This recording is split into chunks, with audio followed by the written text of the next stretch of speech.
Now we're going to get down to the nitty-gritty of what Indians are all about. I still say we Indian people are believers in the truth.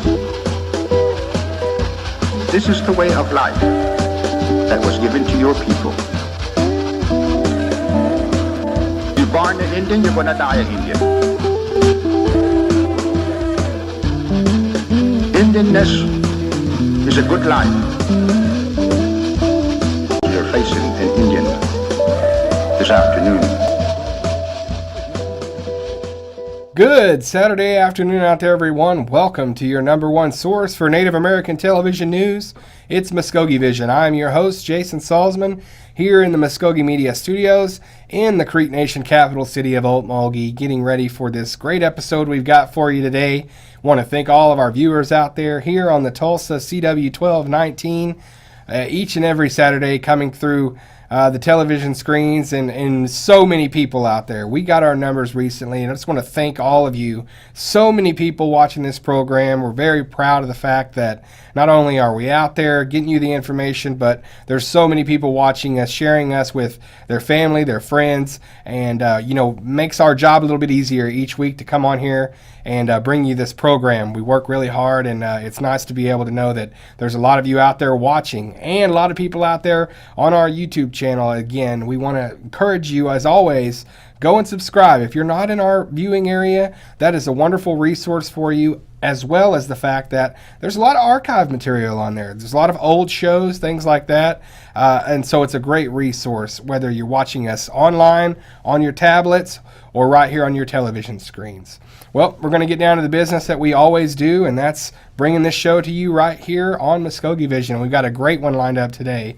We're going to tell you about the Okmulgee County Basketball Tournament coming to the Muskogee Dome. It will be hosted at the Creek Nation. Also, we're going to have a wrap-up of all of the Native American candidates that were involved in races in this election season. So it's got some exciting news for you there. Jared Moore put that together. We'll talk with Principal Chief James Floyd about the expansion and possible designation of Okmulgee National Park as Okmulgee National Monument as a national park. So all of that and more. Please don't go anywhere. We've got a great show for you here this weekend. Don't go anywhere. We're going to take our first break. We'll be right back with Muskogee Vision.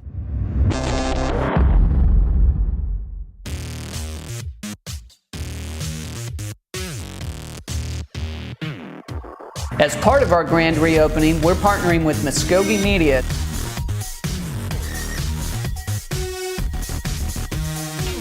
We're just getting ready to do another one of our $100 shopping spree giveaways, and I wanted to give a big thank you to the Muskogee Media for sponsoring this event.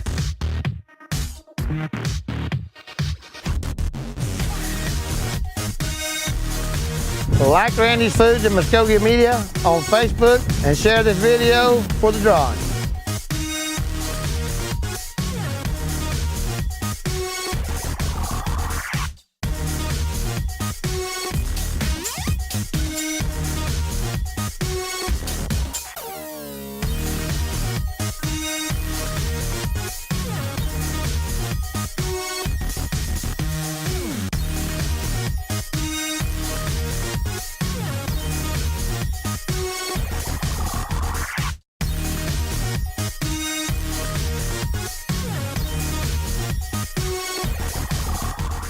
And welcome back to Muskogee Vision. I am Jason Salzman, and we will get started right off the bat with big news out of Georgia, where the original homelands of the Muskogee Creek Nation people are, and those mounds are still there as well. The Okmulgee National Monument, which is a park that the Creek Nation has been involved in visiting and going back to in the last couple years. It is basically up for status change as a national park and be registered there. And if a lot of people aren't familiar with that, there's a lot of things that come with that as far as funding, maintenance, things like that. And what's wonderful about this is there is now a petition and a bill in Congress to change the status to an Okmulgee National Monument to a national park. And we talked with Principal Chief James Floyd this last week about his thoughts on where it is in Congress, sort of what his conversations and dialogue has been like on this issue. And here's that interview with Principal Chief James Floyd now. The Okmulgee Mounds legislation was introduced in this session in January 2017, passed the House, and had kind of lingered, is now in the Senate, and we're very hopeful that next month this bill will pass the Senate and then be signed into law. The bill is an expansion of about 2,000 acres in almost like a horseshoe-shaped belt around the existing park, and renames it as well as Okmulgee National Monument, I believe. Now, it's unique in a lot of ways. For us as Muskogee Creek people, our presence has been documented in that area from 900 AD to 1650 AD. So we've had close to 700 years of continued existence on that property. And I believe it's the only place in the United States where our presence has been documented that long. So for us, that's really our ancestral homeland. And so when it was brought to my attention by the folks in Georgia that this had gone through 2 Congresses before and not passed, and they asked for our assistance, we've been very supportive and working in partnership with them to get the bill passed. And again, we feel very hopeful that it will pass in this session, become law, and then we've got some ideas of where to proceed afterward. Well, it's in the Energy and Natural Resources Committee of the Senate. And they go into session next week, go back in lame duck session. They'll start that and they'll probably go till about Christmas time. So it could move at any time. The work that we've done in association with the Park Service, the senators from Georgia, representatives from Georgia, and different lobbying groups that are advocating for this change, is that our work has been focused on eliminating the barriers. And just this morning I met with staff from Senator Langford's office. They had some issues as well. We've met with their staff, worked those out previously. This morning it was just to cover the bill again very briefly, to say that they have no issues remaining. The bill is unique in some ways because it comes at a time when we have an administration who has to deal with the expanding responsibilities of the Park Service, underfunded maintenance, dealing with parks that have been expanded in the past. And so this bill comes at a time when they're dealing with other issues. And so to me, it's received the brunt of all the frustration that they've had with national parks in the past. And so what we've had to do is to reiterate and educate them that this bill isn't requiring any federal money. It isn't requiring anybody to give up land that they don't want to. You have willing sellers in every respect. It's not taking somebody's mansion and tearing it down. The structures that are there are abandoned, and some of them have been burned, and so it's removing eyesores. But at the same time, for us, it's expanding property that was ours and giving us the ability to go in and study that and map out more of our existence, even back to 900 AD. We've had our folks in Washington working with all the different offices. Governor Fallin has written a letter of support to the committee, to the state of Georgia. We've had the Tourism Recreation of Muskogee Creek Nation working with the Southeast region. We've had Chamber of Commerce's working together. So I think we've addressed all of the areas where somebody would have any type of concern and kind of blanketed the Senate with answers to every question they've raised. So at this point, I believe we got everything answered. It's more of the process. As they go into the lame duck session, what are they going to address first? Is this bill going to be engulfed in other bills and passed? We feel very optimistic that it will be passed. When the bill is passed and signed, I think it's going to be a great thing for the Muskogee people, because we go down there. We will go down there with 2,000 more acres that's going to be protected for us. The Park Service has reached out to us. They want to include our youth in the future, give them opportunities in the summer to work for the Park Service down there. So it just opens up a lot of things that we can participate in actively and then protect our ancestral lands. And so, it's a great bill. We just need to get it passed. All right, thank you, Principal Chief James Floyd, for those comments there. And that will be a story that we'll need to pay attention to as it develops, to see if the Okmulgee National Monument becomes the Okmulgee National Park there, and what a big news development that would be. Speaking of big news developments, as you can see here in the box, we had some very historic election night happenings for Native American people, for Indian country everywhere. The first Native American women are elected to Congress. That would be Sharice Davids and Deb Haaland, there respectively from their states. And really what we have for you now here on the program is Jared Moore has put together a recap, sort of a look back at all of the Native Americans that ran on election day last Tuesday, and really this is a chance for you all to kind of find out what happened there, wraps you up on all of the candidates and see what their fate was. So great job here by Jared. The November 6th midterms were historic for Native American candidates across the United States. Let's take a look at how Native candidates fared.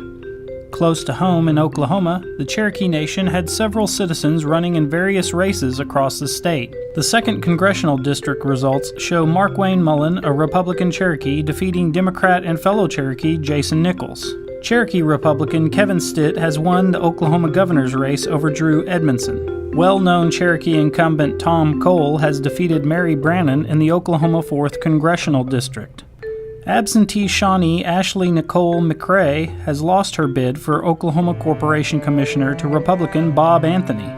In national contests, New Mexico's 1st Congressional District saw victory for Deborah Haaland, a Laguna Pueblo. Sharice Davids, a Ho-Chunk, won in Kansas' 3rd Congressional District. Haaland and Davids are the first Native American women elected to Congress. In Washington's 8th Congressional District, Native American Republican candidate Dino Rossi was defeated by Democrat Kim Schreier. The South Dakota Secretary of State election saw Lakota candidate Alexandra Frederick defeated by Steve Barnett. Choctaw Republican candidate for New Mexico Secretary of State Gavin Clarkson was defeated by Democrat Maggie Toulouse Oliver. Ray Skip Sandman, a Minnesota Ojibwe, was defeated by Pete Stauber in that state's 8th Congressional District race. The Arizona House of Representatives District 4 contest saw Native American candidate Sarah Mae Williams defeated by Charlene Fernandez. Aaron Camacho, a Prairie Band Potawatomi, was defeated in the Wisconsin 31st Senate District race by Democrat Jeff Smith. In the Michigan 24th District State Senate race, Tom Barrett has defeated Native American Libertarian candidate Katie Neptune. Navajo James Singer has lost to John Curtis in Utah's 3rd Congressional District race. Native American candidates made a showing in several state gubernatorial races across the nation. Paulette Jordan of the Coeur d'Alene tribe was defeated by Republican Brad Little in Idaho's governor's race. Results from the Hawaii gubernatorial race show Samoan Andrea Tupela losing to Democrat David Ig. Minnesota's lieutenant governor race saw 2 Native American candidates. White Earth Band of Ojibwe member Peggy Flanagan, a Democrat, has won her position as Minnesota's lieutenant governor over Republican and member of Red Lake Ojibwe Donna Bergstrom. Flanagan is the first Native American woman to be elected to statewide office in Minnesota. Deborah Call, a Dena'ina Athabascan and running mate of Democratic candidate for governor of Alaska Mark Begich, has lost her bid for lieutenant governor. Muskogee Media congratulates all Native American candidates nationwide on a hard-fought race. All right, and as will be interesting to see how Indian country is voting and how it is going forward, seeing those political winds sort of shift a little bit. So it's very interesting, and I want to thank Jared again for that wrap up on all of our Native American candidates that ran in the midterm elections. As we told you in the opener, going to take a look at the council house. Big news this Saturday. There's a council meeting at the council house, the original place where the council would meet in Okmulgee, down on the square, the historic council house. You cannot miss it if you go in downtown Okmulgee. It is a historic place, and today it becomes a functional historic place once again, as our council will meet there for their general session, and then there will be a ribbon cutting, a reopening of the council house to the public. It's been refashioned as sort of a museum, and so there's a lot of excitement about that, and Muskogee Media got an exclusive walkthrough and first look at the council house from Kevin Barnett. The entire building is an exhibit. There is no real office space in the council house, so all of it is actually exhibit space. The first floor hallway will be the first place that people come into.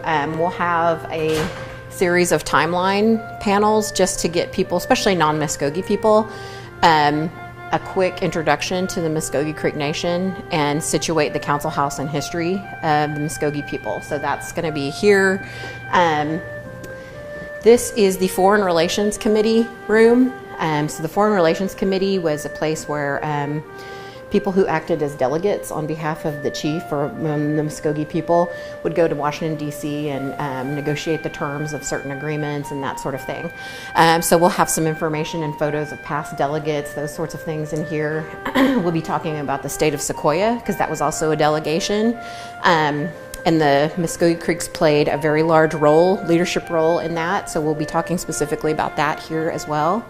In here is the Board of Education.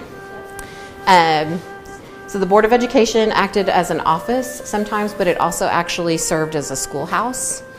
So students attended school here at different points in time. And so what will be in here is like a standing teacher's desk. This is what would have been typical of what the teachers would have used at the time. And then and some of them are in there because we haven't moved them all in yet. But a student desk, these are replica student desks from the time. So there's a little spot for an inkwell, for your ink pen and that sort of thing. But it'll look more like a schoolhouse, turn of the century. We will have these are our interactives for this. These are, of course, taken from the Creek first and second readers. And so it's a little interactive display that plays these audio, and then we can also write on the top of the chalkboard if we want to put a message there. Our other interactive is Lila Lindsay, who was actually a teacher in the council house. I won't play her audio because it's a little long, but she was a teacher in the council house, and then she went on to Tulsa, and she became kind of an education advocate and a philanthropist. This is the Judiciary Committee. So there will be some information about the Judiciary Committee. They're kind of equivalent to BF&J Committee, today's National Council of BF&J Committee.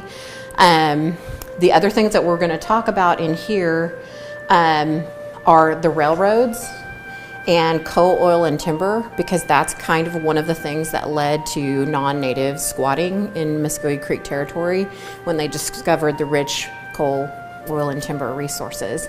This is the Finance Committee, and of course this is where all the money exchanged, and whatever the treasurer wanted to do would come through to the Finance Committee. In here we'll have a little bit of history on the Finance Committee and the history of the building, the council house on this side. So of course there was a a wooden council house that was built in 1868. And then according to the meeting minutes of the council, they just outgrew that wooden building, and so they salvaged what they could out of it. They burned that building down, and then they built the stone one in the same place in 1878. This is the executive office, so the chief's office. As you can see, this is probably one of the rooms that has the biggest changes in it, because there used to be a kitchenette in here. So we took the kitchenette out because we really wanted to maximize this space for the chief's office. This is an original desk that the chiefs used. This will be encased. We don't have it cased yet, but this is actually the original chief's desk. And so people will be able to look at it, and we'll have a few things in the case on exhibit as well. Wood burning stoves would have been common before the restoration occurred. There were the stove collars, so we kind of know where the original spots for them were. So we've tried to put replicas. Well, these aren't replicas, these are real, but they don't work. This is where we're going to be talking about some of the conflicts that occurred within the Muskogee Creek Nation in the early period of governing, like the Green Peach War and the Sands Rebellion. So we actually cover that here. One of the more interesting things that we have too is we have Spahiche's rifle sheath and Sam Shakody's sword and Spahiche's machete and machete sheath. And so they're getting ready to case all these in this case. This is the House of Kings, and this was one part of the legislative branch. So the House of Kings would have represented each of the tribal towns. Each tribal town would have one representative in the House of Kings. This is the House of Warriors. So this is the second part of the legislative branch of the Muskogee Creek Nation, and the House of Warriors would have been based on the population. How many representatives you had would have been based on the population of your tribal town at the time. So the bigger your tribal town, the more representatives you would have in the House of Warriors. Our last story of the week is going to stay right here in Okmulgee as one of the premier events in the area. The Okmulgee County Basketball Tournament is coming to the Muskogee Creek Nation. The Muskogee Dome will be the new home of that tournament. A lot of the school superintendents getting together with the folks over at Tourism and Recreation. A lot of new things happening at the Dome to get it in compliance. And one of the main factors was to bring these events, such as the Okmulgee County Basketball Tournament, to the Muskogee Dome. And we talked with Kyle Lee, who is the Director of Tourism and Recreation at Creek Nation, and he kind of indicated that this has sort of been the mission of the facility. So they're very happy to be able to get this tournament. And as I said, you'll hear from Superintendent Todd Bean from Dewar Public Schools about how they've really wanted it here as well. So it's just a win-win for everyone. The Okmulgee County Basketball Tournament is coming to the Muskogee Dome, and they announced it in a press conference on November 9th. It's my honor and pleasure this morning to welcome each one of you out here and to announce that the 2019 Okmulgee County Basketball Tournament will be held at the Muskogee Dome here in this site. And I want to thank those all the schools who supported this change to this venue. I think that the experience for the students, the athletes, the families, and all the visitors that come to the tournament will very much enjoy the experience they'll have out here. It's a larger facility, and as you can see, we've got a brand new floor, and it's been newly remodeled inside. And so we're very much looking forward to January, the tournament, and for participation by a number of people out here. I think we hope that this will be the first of many tournaments that will be held out here, and that we can host this on an annual basis. So I want to thank everybody who's participated so far, the school superintendents, that their support and backing has been critical in getting this agreement and leading to this announcement today. So thank you very much. We look forward to seeing you in January. For a long time, when the dome was first built, there was a vision, I think, from several of the superintendents that, man, it would be nice to host that out there. And I think that time has come as a reality. I know that we've toured the facility. You guys have an amazing facility. We would like to thank Okmulgee Public School for hosting the tournament the last several years. But at this point, we feel like it's time to move it to a better venue. And the Okmulgee County Tournament, there are tournaments all across the state, but the Okmulgee County Tournament is special. It's especially special to us because it's here local. But when we go to other tournaments and we hear other schools talk about other tournaments, I always refer back to them, at the county tournament we do this. It's an extremely rewarding day. Since I started a little over a year ago, this is one of our goals, was to bring this county tournament here. And since Philip's been on as well, we've been working towards that goal with getting funding from National Council, getting the floor done, getting the seating done. And the day has come, and we didn't know it happened this quickly this year, but we were hopeful at some point in the future, and unfortunately we were able to do it this quickly, and we can't wait to take it on. And with the partnership with the schools, they're going to help us out this first year with logistics and everything, and make sure that we don't miss a beat with the tournament. And hopefully we'll continue to expand it and grow it, and we'll see a bigger crowd than ever here. What does it also mean for the nation and specific tourism recreation, other than the fact of just it's great to be a part of the community, it's everything, but there are dollars and cents here too. There's money to be made and things like that, and this is a good opportunity to do that. Sure. Well, our department, we had an opportunity to generate revenue, and so we've been trying to do more and more of that this year. We started leasing out the facility more. We sell energy drinks, supplements here, and there's this tournament. There's a big opportunity to make more money. We want to make sure that we're fair to the community and the schools, and make sure everyone's getting good prices for everything, and also the schools are getting what they're used to getting. But we want to make sure that we can bring some money back to the tribe, and hopefully other people will see this as an opportunity to host other games here and other events here as well. Well, that's going to wrap it up for this week's show. We want to thank everybody out there for joining us on the Tulsa CW1219 network, and everybody out there that is joining us online, watching us on YouTube, watching us on your tablets, everything like that. We love being able to bring you our content, our show on several different outlets, and it's great having an audience on social media, everything like that. It's really been wonderful to bring this to you, and we have lots of things out there still on MuskogeeMedia.com. Want to make sure you go to the website, check us out there.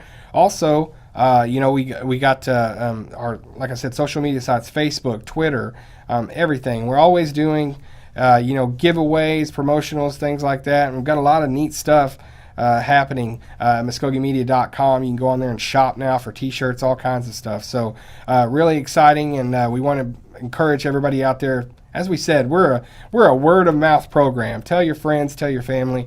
You haven't seen that show, check it out. They talk about Muskogee Creek Nation. They talk about what's going on in Indian Country. And there's a few other shows out there like us, but I feel like we're the first, and we're still going strong here. About 600 and I don't know what, Jared, 650 something episodes? 639 episodes. So we're almost 650 episodes old, and that's kind of dating me more so than this gray hair in my beard here. So it's just been the pleasure, absolutely, of my life to be on this show. And so we want to thank everybody again. And I want to remind everyone, every Saturday, 1 p.m. right here on the CW1219. And as I said, YouTube as well. So let everybody out there know, share it away. And my main man, Jared Moore, behind the camera, been here with me since day one, doing a great job, and from 1 to 6:39. So we really appreciate the audience out there, and want to thank everybody for watching the show this week. Stay with us, MuskogeeMedia.com, Muskogee Vision, all things Muskogee Creek Nation coming your way. We've got you covered. For Jared Moore, I'm Jason Salzman. We'll see you guys next time.